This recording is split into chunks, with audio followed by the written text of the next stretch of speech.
Une fois de plus, bonjour et merci de rester sur Vox pour suivre le talk, votre matin d'information. Le 2 avril de chaque année, célébrer la journée internationale de l'autisme. L'autisme, les troubles neurodéveloppement qui provoquent un comportement anormal chez l'enfant. Comment se passe la prise en charge de ces enfants au Congo? À l'occasion justement de cette journée, l'école Case Dominique qui s'occupe de la prise en charge de ces enfants a organisé une marche pour sensibiliser les Congolais sur l'importance de la prise en charge de cette maladie. Avec nous sur ce plateau, 3 invités. Lasky Ngwembe, vous êtes mère d'une enfant autiste. Voilà. Merci à vous d'avoir accepté notre invitation. Face à vous, Arsène Moudoukou, psychologue, clinicien, thérapeute à Blanche Gomez. Bonjour et bienvenue. Merci, madame. Voilà. Juste à vos côtés, Lié Simplice Mafoy, directeur de l'école Case Vincent, une école qui se trouve à Mikalo.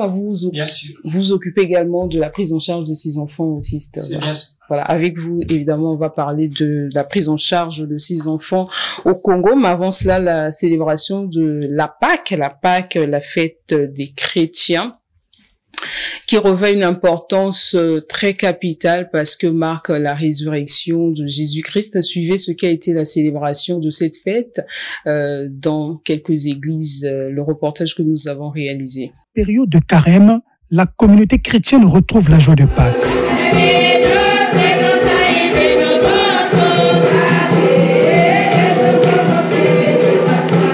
Une fête solennelle célébrée en souvenir de la résurrection de Jésus-Christ après sa mort sur la croix. Cette année 2023, les fidèles de Dieu ont vécu cette grande célébration religieuse sous le signe de Renaissance. Nous sommes dans la joie. En gros, c'est une naissance. C'est la naissance spirituelle. Vraiment à tel point que quand je marche, je sais que non, Dieu est devant moi, Dieu est avec moi. Le chemin est bien tracé parce qu'il est ressuscité à cause de nous, à cause de nos péchés. Et nous aussi, on doit suivre la voie. Et je crois que Jésus est ressuscité. J'ai mes 75 ans, mais j'y crois. Parce que c'est depuis l'âge de 8 ans que je suis catholique. En s'appuyant sur l'évangile de Saint Jean, chapitre 20, des versets 1 à 9, les célébrants du jour ont exhorté le peuple de Dieu à lutter contre les faux témoignages en prônant la vérité. Saint Pierre a témoigné de sa rencontre personnelle avec le Christ, mais aussi de la résurrection de celui que les hommes, par leur méchanceté, ont tué, mais il est ressuscité. Chrétiens que nous sommes, nous venons de célébrer la résurrection du Christ. Nous devrons veiller sur la qualité de notre témoignage. Ça doit être un vrai témoignage de la vérité. Et cette vérité, c'est notre Seigneur Jésus-Christ qui est ressuscité d'entre les morts. Le message de Pâques, fondement de la foi chrétienne, c'est aussi le symbolisme du passage des ténèbres à la lumière. Enseignement recueilli ici le lundi de Pâques à la paroisse catholique Ndouziampungu dans le 5e arrondissement de Brazzaville. Vous avez suivi avec nous ce reportage sur la célébration de la Pâque. Que vous inspire en tout cas la célébration de cette fête chrétienne? Oui, mais la célébration de cette fête chrétienne, c'est la résurrection de Jésus. Les fidèles, disons, les chrétiens, ils célèbrent la résurrection de Jésus. Ce n'est quelque chose de normal. Donc, c'est leur prophète. Ce n'est que normal qu'ils peuvent célébrer cette journée. Leur Messie. Leur Messie, bien sûr. Ce n'est que normal qu'ils puissent célébrer cette résurrection. Ouais. Est-ce que au niveau de votre famille, vous avez organisé des choses aussi pour célébrer cette fête? Bien. Bon, personnellement, pas chez moi, mais la famille africaine est élargie dans d'autres Mais maisons. Pourquoi pas chez vous? Bon, effectivement, chez moi, je l'ai pas fait, mais dans d'autres familles, ils l'ont fait. Ils ont célébré cette fête. Voilà, je me tourne à vous, Lasky Ngwembe, la célébration de la Pâque, une fête très très importante pour les chrétiens. Comment vous l'avez vécu et comment vous l'avez célébré surtout? Ben, la Pâque représente pour moi la résurrection de Jésus-Christ. Oui. Et donc, comme l'a dit tout à l'heure le journaliste, le passage des ténèbres à la lumière pour un chrétien. Donc, j'ai été à l'église, quoique normal. On l'a célébré ensemble, en communion fraternelle avec les autres chrétiens. Avec les autres chrétiens à l'église, Oui. voilà. Vous êtes directeur, lié Simplice ma foi, et surtout vous enseignez dans une école catholique. Donc ça veut dire que le jour de la Pâque, il y a eu certainement des choses qui ont été organisées au niveau de l'école. Malheureusement, la fête a eu lieu pendant que les enfants étaient en congé. Mais au-delà du caractère festif de cette journée, avant cette journée, nous avons demandé aux enfants d'observer une ligne de conduite. Parce que il s'agit de la renaissance dont on parle. C'est-à-dire une nouvelle vie. Donc, pour l'enfant qui n'avait pas le sens du partage, devrait partager à l'autre. Celui qui n'avait pas le sens de l'amour devrait vraiment exprimer l'amour pour les autres. Aider les autres, ainsi de suite. C'est ce que nous avons fait avant, donc, les congés de Pâques. Donc, nous avons sensibilisé tous les enfants parce que dans nos disciplines scolaires, il y a l'éducation religieuse qui fait partie. Oui, au niveau de l'école catholique, justement. Merci beaucoup, en tout cas, pour vos interventions pour ce sujet. Comment est prise en charge les enfants autistes ici au Congo? L'autisme est un handicap qui occasionne des troubles de neurodéveloppement chez les enfants. Le 2 avril dernier a été célébrée la journée internationale de cet handicap, justement pour sensibiliser et conscientiser les gens sur l'existence de cette maladie. Je vous invite à suivre ce reportage réalisé par la VOA Afrique. Dans son salon de Brazzaville, Ngwembe Laskin Chalvi joue avec Lucia, sa petite fille autiste de 7 ans, pleine d'énergie et de joie. Laskin Chalvi a découvert l'état de Lucia à l'âge de 4 ans. Lucia fréquentait alors la même école que son frère aîné, et l'un des enseignants a soulevé la question de ses capacités cognitives. Au début, c'était difficile pour moi parce que c'était la première fois que j'apprenne qu'il y avait des anomalies comme ça qu'on pouvait appeler autistes et tout. Donc j'ai essayé de faire des recherches. J'en ai parlé d'abord à son père. C'était un peu difficile, surtout avec lui, qui se disait que non, ça va aller, l'enfant va parler et tout. Peu après, les parents ont décidé de consulter un neuropsychiatre qui a confirmé que Lucia était autiste. Les parents de la fillette ont commencé à prendre son cas plus au sérieux. Ils ont suivi les conseils du médecin et ont essayé de savoir ce que Lucia voulait faire. La mère lui a conçu un programme spécial qui comprend des visites au parc où la fillette de 7 ans joue et parle aux animaux. Je suis beaucoup patiente avec elle. Même quand je l'amène au parc, je prévois toujours des trucs pour qu'elle donne à manger aux animaux parce qu'elle adore des animaux. Donc des mangues, des biscuits pour des singes. Quand on arrive là-bas, elle nourrit les singes. Là, vous l'entendez parler, bébé singe, tiens, bon appétit bébé singe. Pour attirer l'attention sur cette maladie, les parents d'enfants autistes ont organisé une campagne de sensibilisation à l'école de la Case Dominique, une école inclusive créée par les religieuses de Saint-Martin qui accueille des enfants atteints d'autisme. Inaugurée en 1999, l'école compte plus de 300 élèves. L'objectif, c'est de toucher le Congolais à la base, pour lui dire que l'enfant autiste est un enfant comme tout autre. Un enfant qu'on doit accueillir, qui a ses droits et qu'on doit chercher à comprendre pour mieux l'accompagner. L'autisme est un trouble de développement qui se manifeste notamment par des difficultés d'apprentissage social et de communication. Il n'existe pas de statistiques officielles sur le nombre d'enfants autistes dans le pays.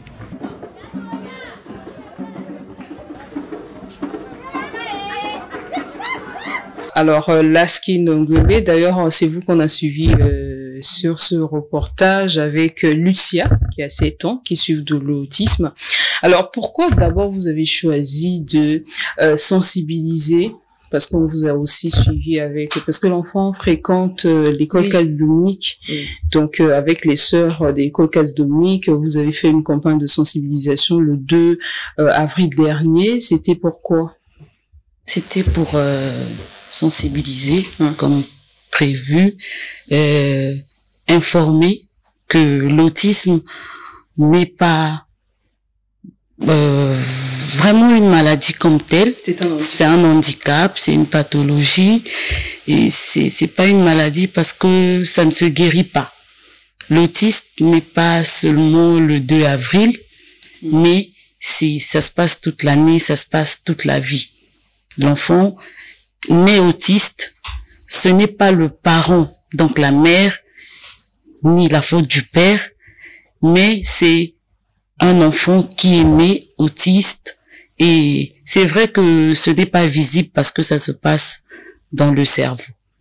Donc, le but, c'était de sensibiliser, d'abord d'informer qu'il y avait ce genre de pathologie, que ces enfants sont... ignoré d'ailleurs au Congo. Oui, ici c'est beaucoup ignoré, mais que ces enfants existent et qu'on arrête de les regarder différemment, de les stigmatiser, de les pointer du doigt. En fait, c'était Est-ce ça. que vous pouvez nous parler parce que le reportage dit que c'est à partir de 4 ans que vous avez découvert que Lucia souffrait de l'autisme. Comment ça s'est passé? Je ne savais pas parce qu'elle est née normalement comme tout autre enfant. Elle jouait, il n'y avait pas de problème au début. C'est quand elle a eu 3 ans qu'elle ne parlait pas, mais elle sortait des sons. Donc elle chantait, mais juste des sons, il n'y avait pas de mots. Donc ça avait attiré mon attention. On en a parlé plusieurs fois avec son père et je ne savais pas vers qui m'orienter. Donc je me disais que quand je partais chez des pédiatres, je n'arrivais pas à aborder ce sujet parce que je me disais que elle va sûrement parler, comme on le dit souvent. Je posais la question à ceux qui ont mis au monde avant moi, qui disaient que d'autres enfants parlent avec un certain retard. Elle va sûrement parler et tout. Mais ce qui m'étonnait, c'est que elle avait des capacités que d'autres enfants n'en avaient pas.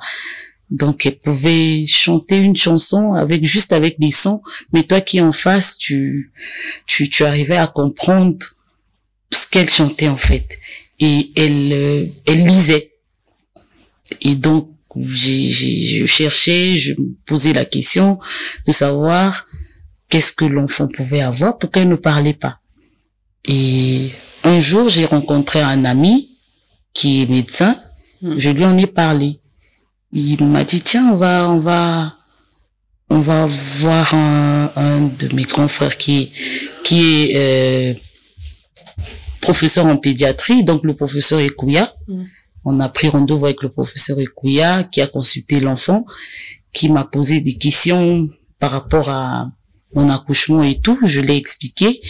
Il m'a dit il a prescrit une IRM cérébrale pour l'enfant. On a fait l'IRM et quand j'ai apporté les résultats, il a regardé et puis il m'a dit, je préfère que vous arrêtez avec l'école normale pour elle parce que ça ne l'aide pas. Au début, je comprenais pas. Il m'a dit, bon, je vous oriente vers un neurocomportementaliste. Donc, on a pris rendez-vous avec le docteur Paris, qui est neurocomportementaliste au CHU. En attendant, il m'a dit, je vous oriente vers les sœurs. Là, c'est là à côté, à la case Dominique. Allez là-bas. Je pense qu'ils peuvent vous aider. Et l'enfant, s'ils acceptent, si l'enfant réussit au test plutôt, ils pourront l'accepter là-bas pour qu'elle fréquente là-bas. Quand on arrive, on a croisé le directeur.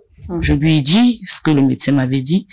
Donc après, il m'a orienté vers la sœur Ida, la coordonnatrice de l'école. On a passé un test de 3 heures à Lucia. Donc ce test consistait à jouer des tam-tams, des jeux, des couleurs, de sonorisation et tout.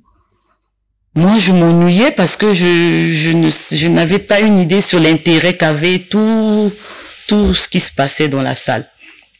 Tout ce qu'ils m'ont dit, c'est d'observer, ne rien dire, de ne pas réagir. Au bout de 3 heures, 2h30, 3 heures, on me pose la question, mais qu'est-ce que vous pensez de votre enfant? J'ai dit, je sais que c'est pas normal.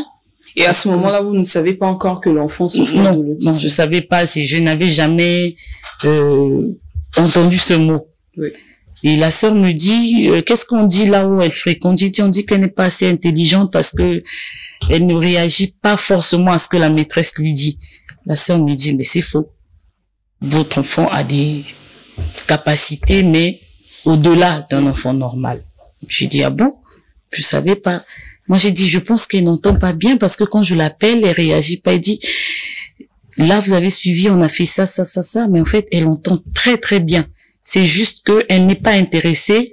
Quand vous l'appelez, si ça n'intéresse pas, elle ne réagit pas. Donc, c'est à partir de là, en fait, on a accepté. Il fallait faire des bilans pédagogiques et tout.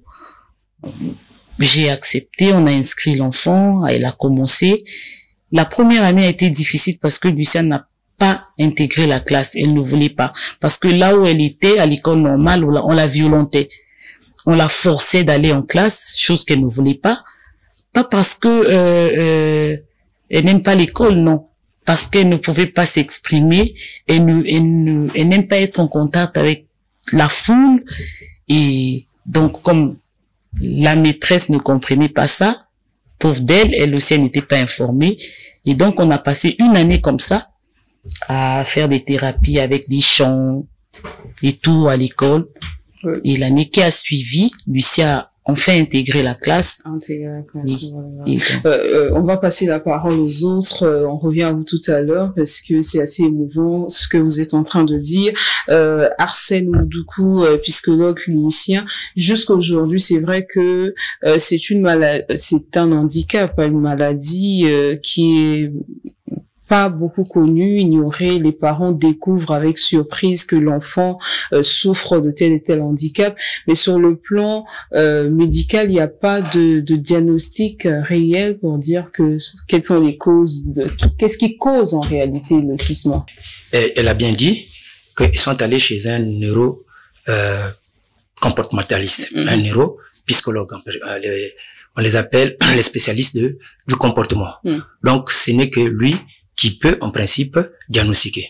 Le diagnostic fait, alors, en ce moment-là, je pense que il vous a orienté. Il vous a orienté. Alors, lorsque vous parlez, qu'est-ce qui est fait jusqu'à maintenant là? D'abord, ce qu'il faut savoir, c'est que l'autisme n'est pas une maladie héréditaire. C'est un trouble neurodéveloppemental. Alors, qui est causé par quoi, au fait? Ok, jusqu'au moment où nous parlons, les études, les recherches n'ont jamais révélé la cause directe de l'autisme. Vous comprenez? Ici, ça se passe au niveau de l'élaboration des organes, au niveau des hormones, vous voyez? Alors donc, ça c'est jusqu'alors, je peux vous dire que aucune étude ne vous dit que voilà, c'est dû à telle cause et telle pathologie. Alors donc, ce qui est vrai, c'est un trouble neurodéveloppemental qui entrave, sinon altère les domaines de l'intelligence, la cognition, l'adaptation. Alors, qui affecte, c'est-à-dire la communication et les interactions. Effectivement, la communication, les réactions sociales, l'interaction sociale, le comportement dans la société. Donc, vous allez constater qu'un enfant autiste, il n'est pas comme les autres. Il est distrait. Hein, il y a la distraction, inattention. Il est hyperactif. Vous voyez? Alors donc, c'est pour autant dire, on est autiste, on ne le devient pas dans la vie. Vous comprenez? C'est comme une personne qui naît avec une nez épatée. Vous voyez? C'est comme l'autisme. Mais ce qui est vrai, actuellement, il y a des progrès. Les progrès, c'est au niveau du suivi. Il y a le suivi, la prise en charge. La prise en charge, bien sûr. C'est une prise en charge holistique qui fait intervenir, effectivement, beaucoup d'intervenants. Il y a les neuropsychologues, vous avez des psychologues, vous avez des ergothérapeutes, vous avez des physiothérapeutes, vous avez En tout cas, ils sont nombreux là à intervenir pour un enfant autiste. Voilà pourquoi ça demande beaucoup de temps. Et le traitement est lourd, je veux dire, le suivi est lourd. Oui, du coup, ce que Laskin Gombe disait dans le reportage, la patience. Il faut développer la patience avec l'enfant parce que l'accompagnement est très, très, très long. Oui, il y a des parents, oui. Il y a les psychologues, il y a les enseignants, là où fréquente l'enfant. Alors, donc, toutes ces approches-là doivent s'investir afin que l'enfant fasse des progrès. Sinon, il y a des enfants, si j'ose dire, monsieur le directeur, il y a des enfants qui font des progrès au niveau de leurs écoles, qui vraiment ils sont intelligents parce que bon, ils ont suivi des cours.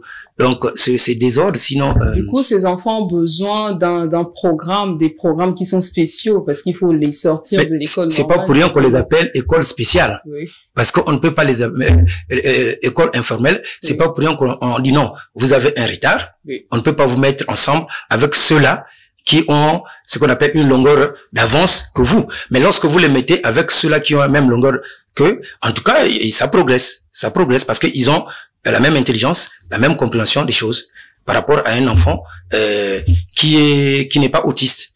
Donc c'est un peu dans ce contexte-là que disons l'autiste se traduit. Voilà. Lié Simplice Mafoy, directeur de l'école spéciale Saint-Vincent, vous occupez de la prise en charge psychologique et éducative de ces enfants. Éducatif surtout. Voilà. Alors avec vous, on va s'intéresser comment en réalité se passe la scolarité, parce qu'il faudrait que ce soit des enfants intégrés dans la société. Oui. Comment se passe leur scolarité? Bon, tout d'abord, je voudrais revenir sur les causes. Oui. C'est vrai que les causes sont méconnues, mais il y a une orientation que les scientifiques donnent sur les causes. Il y a la cause génétique et la cause environnementale. Ensuite, je voudrais aussi encourager Madame Laskin. Oui, de pouvoir s'ouvrir. Sinon, si elle était fermée en elle-même, elle ne pouvait pas aussi vite savoir de quoi souffrait l'enfant. Ensuite, une petite remarque aussi pour les femmes qui nous suivent. Souvent, faut pas se donner aux autres femmes. Parce qu'au départ, comme j'ai suivi, vous demandez aux autres femmes qu'est-ce qui se passe au niveau de mon enfant. Et au finish, elle était dans la recherche des explications. Mais elle se vouait d'abord aux autres femmes. C'est ça ce que j'ai suivi. Alors, faut se vouer aux spécialistes d'abord. C'est-à-dire, quand vous remarquez une chose étrange sur l'enfant, faut aller vers les spécialistes. Ce sont les spécialistes qui sont habilités à vous donner des orientations. Quand vous l'avez fait, vous avez vite eu votre réponse, je crois bien. Oui. Alors, sur la prise en charge éducative, alors, c'est vrai, il faut un programme spécifique. Mais dans nos écoles spéciales, vu le nombre d'enfants que nous avions, on ne peut pas faire vraiment un programme spécifique pour chaque enfant. Parce que dans l'autisme, il y a des spécificités. Il faut adapter chaque programme en fonction de chaque enfant ne va pas présenter les mêmes signes, hein, disons les mêmes formes.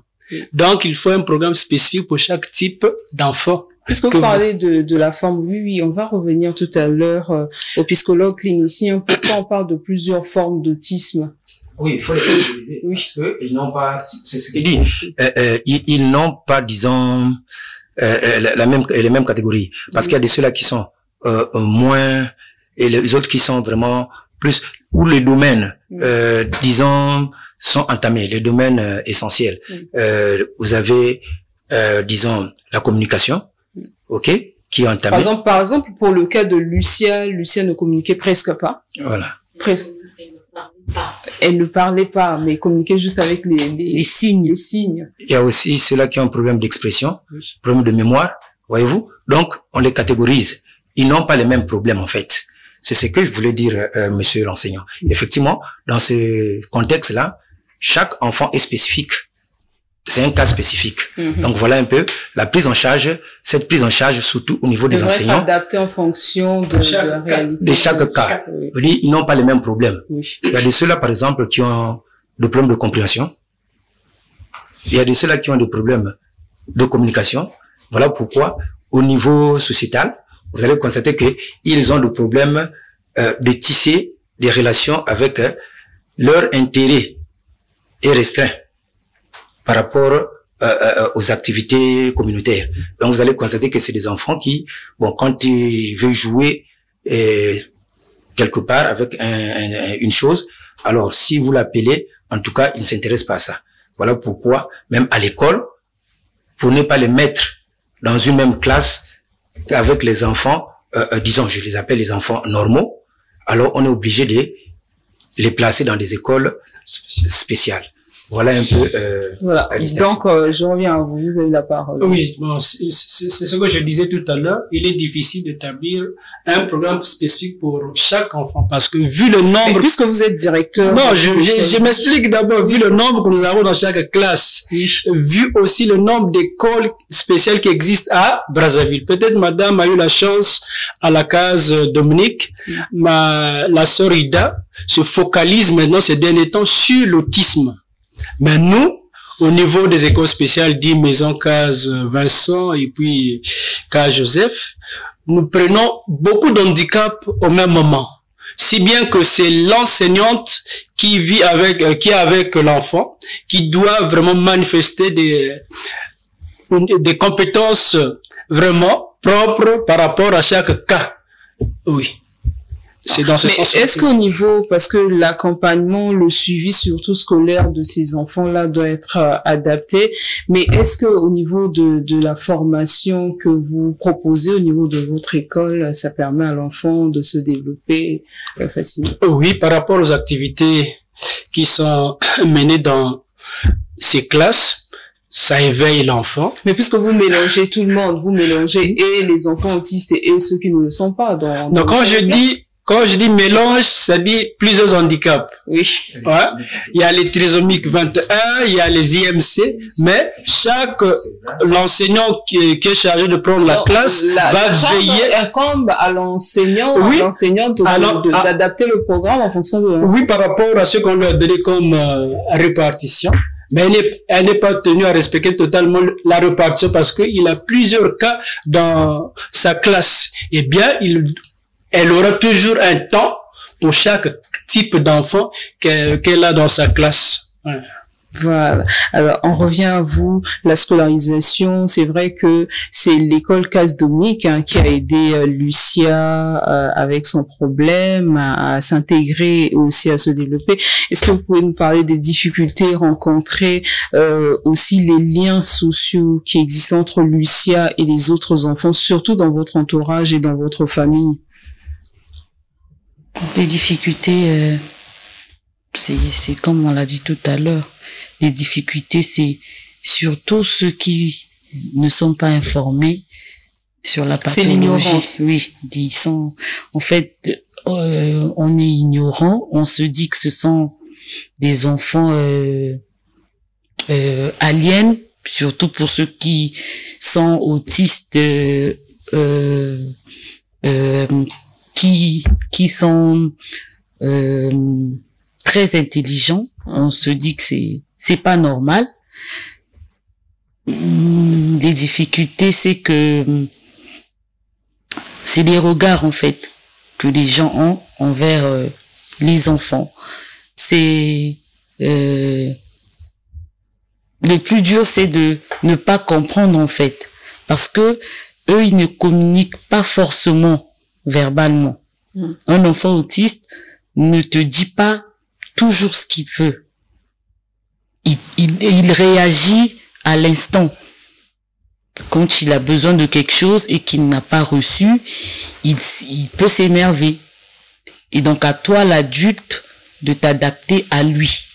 Tu sais que mon enfant n'aime pas là où il y a du monde, ben j'évite. Ou avant d'aller, tu préviens ton enfant. Donc, le rôle du parent et de l'entourage, c'est de s'adapter et peut-être pas de se plier à son comportement, mais de mettre à l'aise l'enfant et d'être très, très patient avec eux. C'est la patience d'abord qu'on demande, beaucoup de patience et puis beaucoup d'amour surtout. Beaucoup d'amour. Oui. Mais comment votre entourage, lorsque je parle de votre entourage, je parle de votre famille. Comment votre famille a accueilli cette nouvelle de l'autisme de Lucia? Bon, ma famille l'a accueilli normalement. J'ai pris le temps de bien écouter les consignes, les conseils du médecin et surtout de la sœur parce elle est quand même assez expérimentée là-dessus. Donc, à chaque fois que j'avais un problème, je repartais vers elle. Du coup, quand je me suis bien informée, j'ai informé ma famille que Lucia, quand elle fait ça, elle ne fait pas exprès. C'est ce qu'elle est. Donc, pour ne pas qu'elle s'énerve, ne faites pas ça, ne faites pas ceci. Du coup, ils ont accepté, mais elle est très à l'aise avec ma famille. Et mon entourage, en tout cas. Ils s'arrangent à ne pas la mettre mal à l'aise. Est-ce que je pose la question, Arsène Moudougou, vous qui êtes psychologue, clinicien, thérapeute, est-ce que l'accompagnement, l'encadrement familial peut aider l'enfant autiste à se développer avant de vous poser la question sur le traitement aussi? Bien entendu, parce que c'est ce que j'ai dit tout à l'heure que c'est un suivi, une prise en charge holistique ou pluridimensionnelle, veut dire il y a les parents qui interviennent, c'est ça, il faut le reconnaître. Au niveau de l'école, les psychologues, disons, ergothérapeutes et les physiothérapeutes, ça c'est pour leur donner sur le problème de mobilité parce qu'il y a des enfants autistes qui ont un problème de mobilité et les physiothérapeutes peuvent intervenir pour leur donner la force, renforcer la force. Alors donc, disons, les parents, c'est vraiment un soutien important pour l'enfant parce que l'enfant passe plus de temps avec ses parents, notamment la maman. Donc, du coup, l'accompagnement, le soutien des parents est indispensable pour cet enfant-là, pour son épanouissement. Pour son épanouissement. Mais est-ce qu'ils font des crises, ces enfants-là, les crises, ils ont besoin de traitement? Quel est le type de traitement? Bon, mais il faut savoir que ils ont un problème de communication. Donc, un enfant autiste, lorsqu'il est malade, voilà pourquoi il y a des médecins spécialistes qui s'en occupent. Parce que dès lors qu'il ne communique pas, il peut pas vous dire là où ça lui fait mal. OK?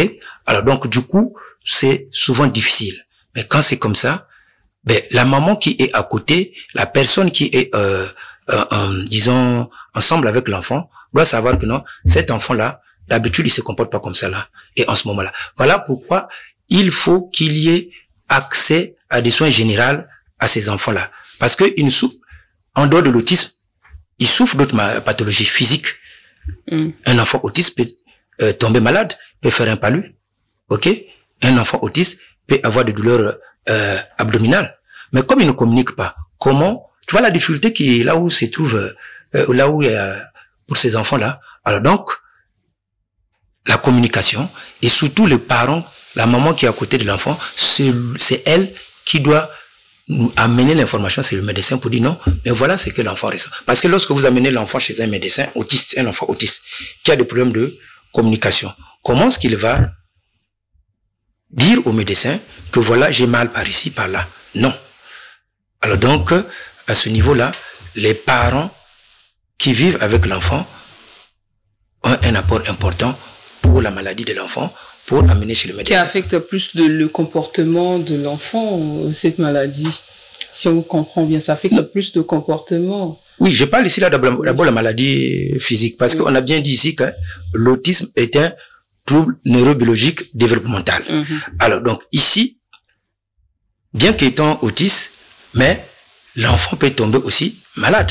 Comme les autres enfants. Comme les autres enfants, mais qui a droit à l'accès aux soins généraux, hein? Merci. Vous comprenez ce que je veux dire? Oui, voilà. Évidemment. Merci. Alors, Lié Simplice Mafoué, directeur, tout à l'heure vous serez remplacé par Kindou Propice, qui est enseignante. Mais la dernière question, en tout cas, avec vous, est-ce que au Congo, la prise en charge des enfants autistes pose toujours problème parce qu'il faut des spécialistes, parce qu'il faut beaucoup de moyens aussi? Vous n'avez pas parlé de cet aspect, beaucoup de moyens pour l'accompagnement, pour l'encadrement de l'enfant. Au niveau de la formation, est-ce qu'il y a des enseignants spécialisés? Et surtout, au niveau de l'école 10 maisons, vous avez beaucoup de problèmes aussi pour la prise en charge de ces enfants. Oui. La prise en charge des enfants autistes pose problème. De façon générale. Parce que, au Congo. parce que il y a 3 ans de cela, je crois en 2019, Sœur Ida avait organisé une rencontre avec le ministre de l'Éducation, aujourd'hui Premier ministre. Et cela a été révélé, et cela a été révélé que c'est un problème déclassé. Et avec l'aide, ignoré, même déclassé, même par les services de santé de notre pays. Alors, avec l'aide, je crois, de l'ambassadeur de France, ce jour-là, il était question qu'on revienne sur ce terme autisme, comment aider ces enfants autistes, parce que les parents souffrent. Et en dehors de la souffrance, il y a un manque de sensibilisation. Madame a eu la chance parce qu'elle est à Brazzaville, mais il y a d'autres enfants qui sont à l'intérieur du pays et les parents n'ont aucune information. Donc, ça pose problème. Même au niveau de notre structure aussi, ça pose problème. Pourquoi je le dis? Parce que les enseignants spécialisés que nous avions n'ont pas été formés dans une école spécialisée. Ce sont des enseignants qui ont eu le CFN et arrivés sur le terrain, on leur donne des informations concernant ces handicaps-là et comment prendre en charge ces enfants. Même moi-même qui vous parle. Mais quelles sont les difficultés au niveau de l'école, justement, les difficultés au niveau de l'école? Bon, les difficultés au niveau de l'école. D'abord, vous avez parlé des personnels spécialisés pour la prise en charge de ces enfants. Autre difficulté? Autre difficulté, ce sont les difficultés financières. Vous savez, difficultés financières parce qu'avec l'argent, on est censé avoir tout.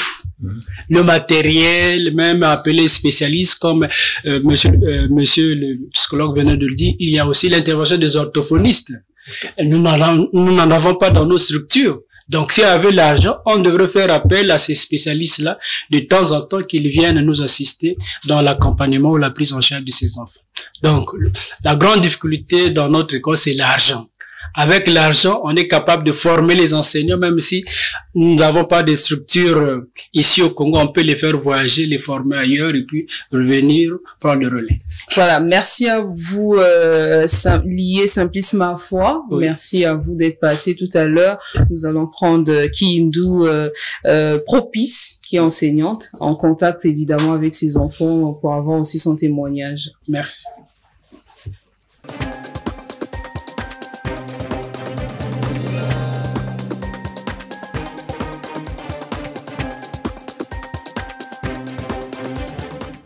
Alors, nous avons été rejoints par Propice Kiyindou, enseignante à 10 maisons, l'école spéciale 10 maisons. Alors, tout à l'heure, avec Arsène Lié Mafwa, on parlait des difficultés dans la prise en charge scolaire de ces enfants. Vous êtes en contact avec eux. D'abord, dans votre salle de classe, vous avez combien d'élèves? J'en ai 19. 19 ans. 4 filles et 15 garçons. Voilà. Expliquez-nous un peu le niveau de compréhension, comment ça se passe avec les enfants pendant les heures de cours? Pendant les heures de cours, bon, quand on revient à 7 heures jusqu'à 9 heures, là, ils sont vraiment un peu motivés. Mais quand il est déjà 9h30, là, ça devient la pagaille. Pourquoi? Parce que ils sont déjà vraiment habitués. Quand ils sont à la maison, à l'heure là, vraiment, pour manger, ils mangent, ils font maintenant tout ce qu'ils veulent. Maintenant, en classe, quand c'est l'heure maintenant, je prends la nourriture, chacun son sac, je le fais asseoir sur la natte et je leur donne à manger. Maintenant, quand il est 11 heures, là, ils prennent déjà leur sac pour partir à la maison. Donc là, pour le comportement et la communication, vraiment, c'est vraiment difficile. Au début, vraiment... Voilà, ils accordent pas plus d'intérêt. D'intérêt, ouais. D'intérêt à ça. Eux, c'est, en tout cas... Venez sur moi à l'école, jouer. C'est qu'ils veulent faire. Ouais. Oui. Après, quand il est déjà 11h30, ils prennent déjà leur sac. Parce qu'ils veulent rentrer à la maison. Ils veulent rentrer. Ils sont devant la porte, ils sont là. Maintenant, il y a d'autres qui commencent à pleurnicher. Oui. Ils commencent à pleurnicher. Je vais là sur mon membre. Bon, pour les faire taire là, parfois, faut animer. Faut leur animer, chanter, danser. Là, maintenant, là, quand même, ils sont un peu vraiment... Ils se calment. Maintenant, au niveau de la compréhension, les programmes, qu'est-ce que vous les enseignez? Qu'est-ce que vous les enseignez en classe? Par rapport à la réparation qu'on me donne, moi, j'utilise pas ça. Oui. Parce que quand je regarde les enfants, vraiment, c'est par rapport à ce qu'ils ont fait, vraiment, ça ne marche pas. Oui. quand on est en classe, la première de parole, la salutation. Il doit connaître la salutation. Oui. Dire bonjour les amis. En rentrant en classe, faut d'abord saluer les amis. Bonjour les amis. Bonjour la maîtresse. Les autres répondent.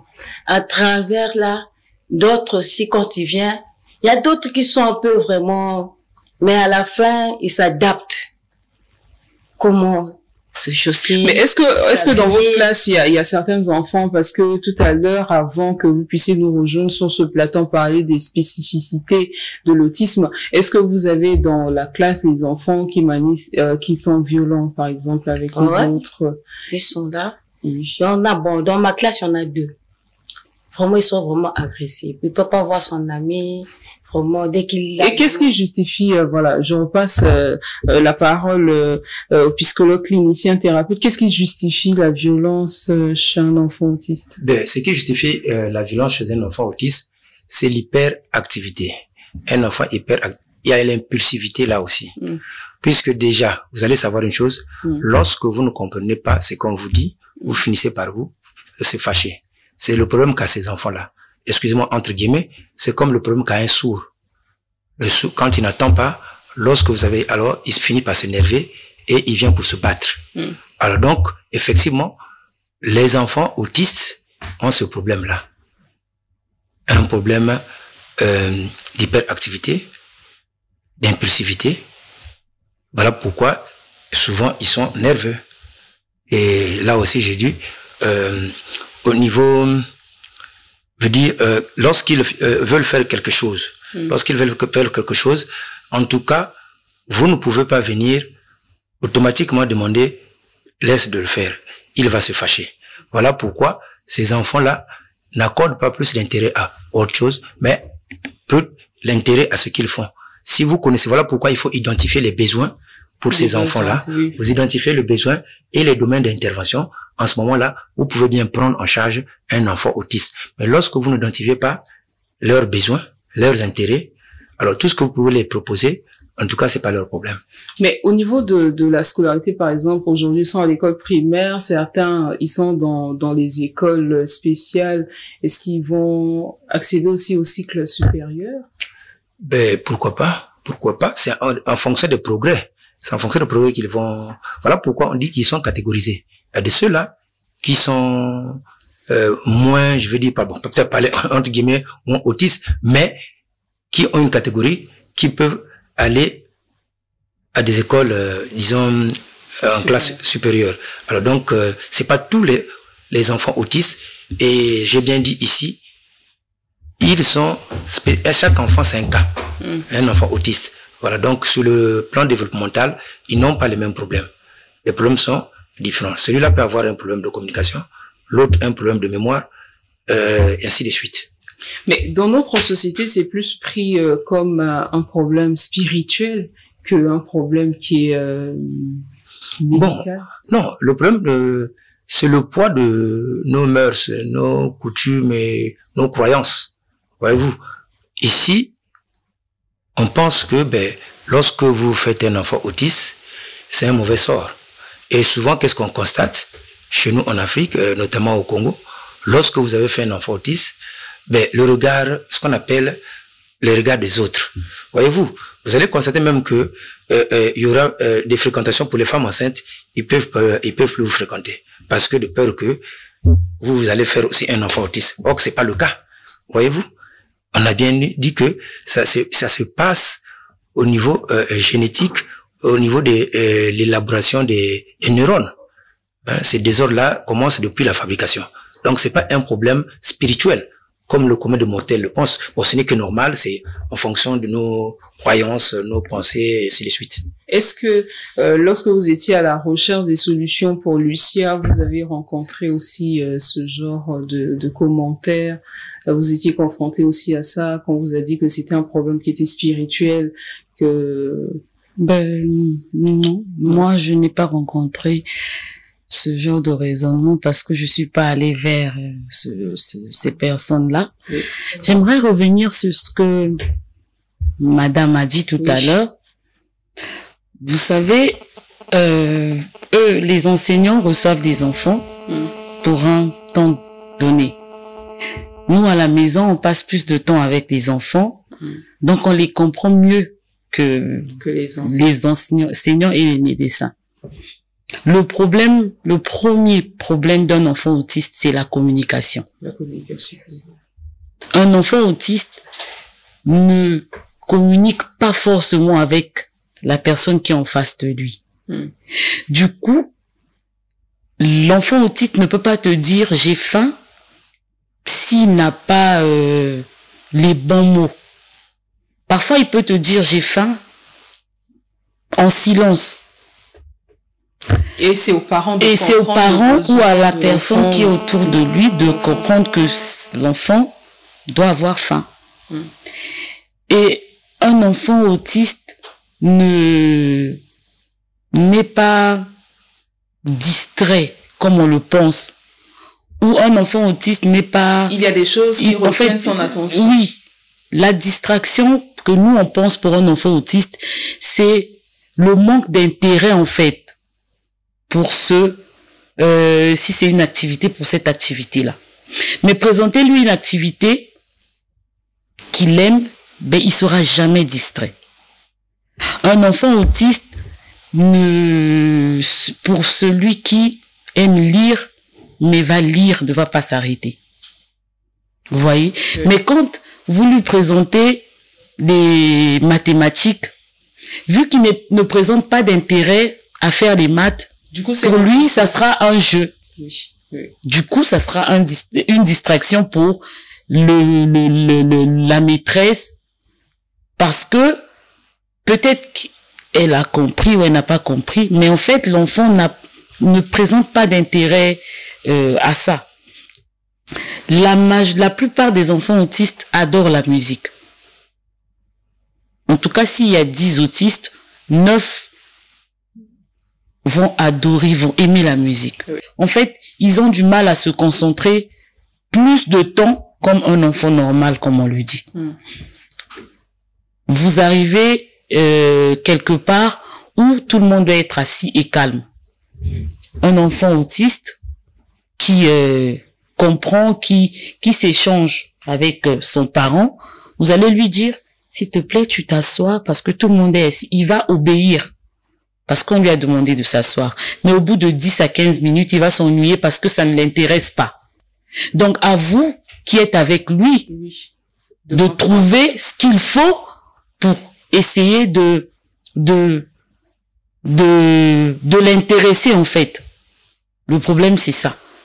Oui. Mais dans le reportage que nous avons suivi il y a quelques minutes, vous avez notamment parlé que Lucia aime beaucoup les animaux. Elle est attirée par les animaux. Oui, elle a beaucoup de centres d'intérêt par rapport peut-être à d'autres enfants. C'est ça. Et quelles sont les choses qui captivent le plus son attention à la maison? Il y a la musique en premier. Il y a ses jouets, donc ses nounous, ses poupées. Et comme elle aime lire, ses livres de lecture. Et comment vous faites pour gérer, dernière question pour passer la parole aux autres, comment vous faites pour gérer ces crises de colère? D'abord, je les évite, mais au cas où ça arrive, j'utilise la musique très souvent pour la calmer. Pour la calmer. La musique pour la calmer. Voilà. Alors, mais c'est difficile pour les parents, en tout cas, difficile parce que il faut un mode de vie spécifique parce que vous avez certainement d'autres, et surtout dans une maison, il y a d'autres enfants. Il faut un programme comme à l'école, y compris à la maison, accompagnement particulier pour l'enfant parce que il ne réagit pas comme les autres enfants. Ah oui. Et effectivement, à ce sujet, il faut dire que il faut suffisamment de temps. Ça occupe beaucoup les parents. Vous savez qu'un enfant autiste, les autres par exemple, il y a des fuites soudaines. Un enfant qui s'élève et puis il est parti. Alors donc il est parti. Non, mais quand il est assis, quand il est assis, tout d'un coup, sans cause physique, il se lève. Donc c'est une fuite soudaine et il peut partir. Alors, il y a ces enfants, effectivement, autistes, lorsque ils ont des préférences. Hein. Alors, donc, pour le suivi, disons, d'un enfant et l'accompagnement d'un enfant autiste, il faut effectivement identifier un centre d'intérêt. Vous avez ses goûts, ses couleurs, ses préférences. Ce n'est qu'en fonction de ça que vous allez adapter un suivi normal de cet enfant-là. Mais est-ce qu'on peut faire un peu un retour en arrière avec vous, parce que on a parlé évidemment des signes, mais les symptômes, parce que au départ c'est un peu difficile pour les enfants de dire que l'enfant souffre de tel handicap, l'enfant souffre. Quels sont les signes qui alertent et qui vont pousser les parents peut-être à aller chercher de l'aide? Voilà. Ce qui va pousser les parents pour aller chercher de l'aide, c'est d'abord l'autisme altère la communication. Ok? Un problème d'adaptation et d'apprentissage. Parce que à ce niveau-là, vous allez constater que au niveau de l'apprentissage, ça peut poser problème. Au niveau de la communication et au niveau de l'adaptation. Vous voyez? Alors donc, à partir de là, le parent qui a un enfant autiste peut attirer son attention pour chercher à comprendre pourquoi mon enfant ne s'adapte pas, pourquoi mon enfant a un problème de cognition, un problème de communication. En ce moment-là, il peut se rapprocher auprès des professionnels tels que les neuropsychologues pour essayer de faire des examens. Ben, je sais pas, madame, à son sujet, les examens ont été faits ici à Brazzaville, bien sûr, pour diagnostiquer l'autisme de l'enfant. Oui, il y a des affects, disons, coexistantes, par exemple, comme l'anxiété. Vous pouvez constater ça chez un enfant autiste. C'est comme le TDAH, qui est un trouble de déficit d'attention hyperactive. Ça aussi, les enfants autistes le possèdent. En ce moment-là, on peut réunir, quand on réunit tout ça là, on peut dire que non, c'est un enfant autiste. Parce que ce trouble, disons, déficit d'attention hyperactive, souvent, la majorité des enfants autistes possèdent. Voyez-vous? Donc, c'est des examens qui sont faits par les spécialistes et ensuite, on conclut que l'enfant-là est autiste. Mais on comprend que vous, en tant qu'enseignante qui nous propice, c'est pas facile d'être en face de ces enfants. Je ne dis pas que c'est un fardeau pour vous, hein, parce que c'est un sacerdoce, en tout cas, d'aider dans l'accompagnement, comme les parents, ces enfants dans leur scolarité. Mais c'est pas facile parce que ils présentent les caractères assez spéciaux. Il faut retenir leur attention, faire des choses qui retiennent et qui les intéressent en classe, alors que vous avez un programme de cours que peut-être vous êtes en train de suivre. C'est bon, c'est un don. Oui. Parce qu'avec les enfants là, si tu n'as pas l'amour, tu peux pas faire même 2 mois, tu vas partir. Il faut les aimer. Il faut les aimer. Parce que quand ils sont là, parfois, quand tu es assis, parfois il vient là, il vient te dorloter, il vient faire... Donc quand tu es là, si tu les soutiens, à chaque fois quand il vient, dès qu'il rentre en classe, il sait que la maîtresse, il faut être tout souriante. Si tu n'es pas tout souriante, là, il dit, ah, la maîtresse, ça ne marche pas. C'est pour la première fois. C'est pour la première fois. C'est votre première année. Première année, parce que ce que j'avais fait là-bas à l'école, c'est pas ça que je suis venue rencontrer là. Parce que le premier jour, vraiment, c'était vraiment... Voilà. Faut les aimer, parce que si tu les aimes pas vraiment... Tu peux pas arriver. Parce tu risques de lâcher. Parce que ça demande aussi de l'énergie. D'abord, eux-mêmes, ils dégagent de l'énergie. Avant, il faut de l'énergie. Quand tu t'occupes de l'autre, tu sors. Donc, tu dois courir. Donc, il faut les aimer. Et vraiment, c'est un don. Il faut les dorloter aussi. Parfois, il faut manger. Quand ils n'arrivent pas à manger. Donc, faut quand même... le soutenir. Donc, il faut jouer aussi le même rôle que jouent les parents au niveau de l'école. Il faut les aimer et tout. Voilà, on est pratiquement à la fin de l'émission. Puisque vous avez la parole, vous allez la garder. On va commencer avec vous et prendre le psychologue clinicien thérapeute avant de terminer avec la maman de Lucia, Lasky Ngombe. les difficultés au niveau de l'école, quelles sont vos difficultés que vous rencontrez dans la prise en charge, surtout éducative de ces enfants? Quant à moi, vraiment, il me manque beaucoup de choses. Je parle parce que vous êtes au niveau de l'école spéciale 10 maisons, donc parlez en termes généraux des difficultés. Des difficultés, vraiment. Quand ils sont en classe, vraiment, c'est dur. Qu'est-ce qui est dur? C'est dur vraiment dans le sens vraiment les parents à la maison quand ils sont à l'école. Oui. Mais à la maison parfois il y a d'autres qui n'ont pas le suivi. Donc il doit avoir un suivi aussi. On les abandonne parfois. Il y a un qui dans ma classe vraiment à la maison on l'enferme dans la chambre. Parce que quand il vient à l'école dès qu'il sort il va aller s'enrouler sur les sables. J'ai demandé à sa maman mais qu'est-ce qui ne va pas?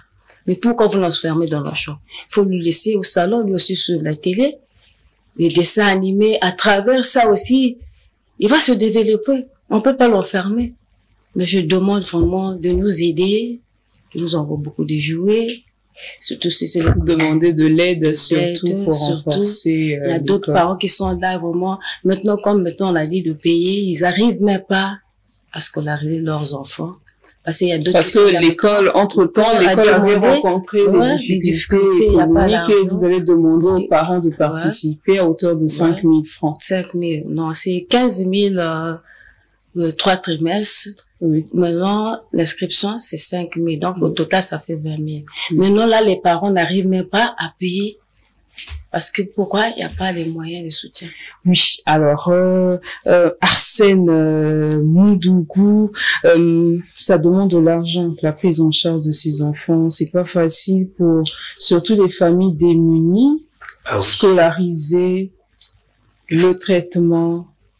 Et puis on va aborder aussi l'aspect silence entretenu autour de cette maladie, surtout l'ignorance de cet handicap. Oui. Oui, effectivement, la prise en charge holistique de cet handicap nécessite beaucoup d'argent parce que d'abord l'entretien de ces enfants-là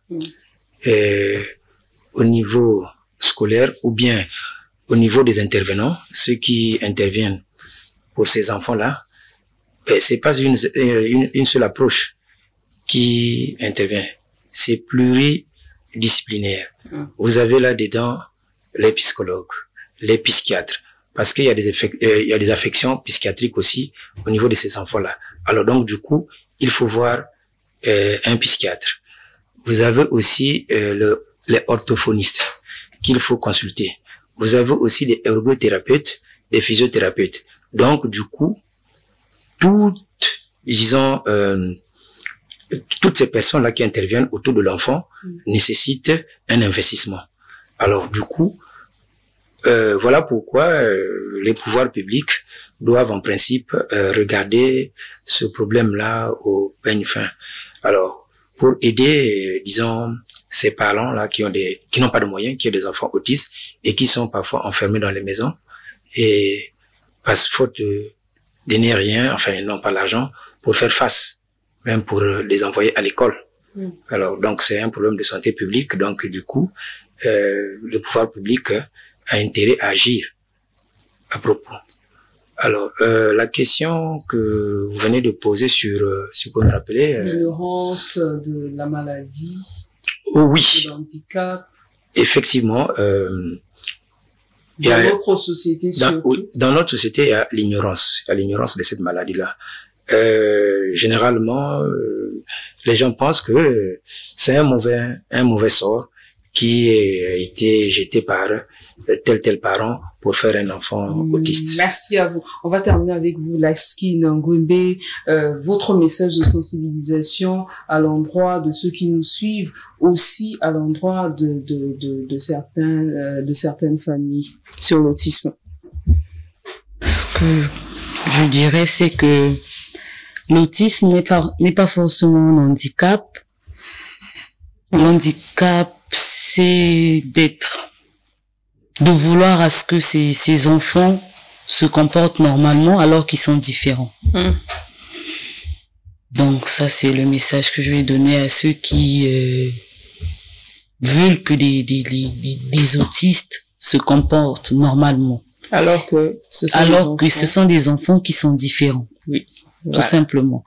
Et aux parents qui enferment leur enfant, qui violentent, qui ont honte, ben, il n'y a pas à avoir honte de son enfant. Parce que quand on met au monde un enfant autiste, on ne le demande pas. On n'est pas face à... on ne nous présente pas un catalogue, disons, vous allez choisir tel ou tel enfant. C'est Dieu qui nous donne cet enfant, et Dieu ne donne jamais ce qui est mauvais à ses enfants. Donc je pense qu'il faut être beaucoup patient avec ses enfants, leur donner beaucoup d'amour. Ces enfants, le premier obstacle de ces enfants, c'est la violence et la colère. Voilà. Donc, ne pas être en colère, ne pas se mettre en colère, ne pas s'énerver. Voilà. Merci beaucoup à vous, Laskin Ngwembe, maman de Lucia, qui est autiste, qui a 7 ans. D'ailleurs, c'est vous que nous avons suivi sur ce reportage de la VOA Afrique. Arsène Moudoukou, psychologue, clinicien, thérapeute à Blanche Gomez, qui nous propice, enseignante à 10 ans. On remercie également Lié Simplice Mafoy, directeur de l'école Casa Vincent, qui s'occupe des enfants autistes. Merci à vous pour votre attention à cette émission qui était consacrée à l'autisme, ce trouble neurodéveloppement chez les enfants qui sont ignorés peut-être dans notre société. Merci aux équipes techniques qui ont réalisé cette émission. On se retrouve très prochainement pour un nouveau numéro du Talk.